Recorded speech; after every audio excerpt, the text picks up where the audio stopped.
विडी घरकुल पवननगर परिसरात आज भीषण आग लागल्याची घटना घडली आहे। या आगीत एका घरातील सर्व वस्तू जळून खाक झाल्या। आग कशामुळे लागली याचं नेमकं कारण अद्याप समोर आलेलं नाही।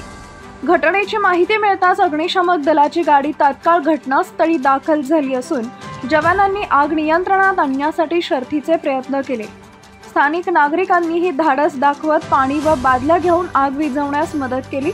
सुदैवानं या आगीत कोणतीही जीवितहानी झाल्याचं वृत्त नाही, मात्र मोठ्या प्रमाणात घरगुती साहित्य आणि मालमत्तेचं नुकसान झालंय।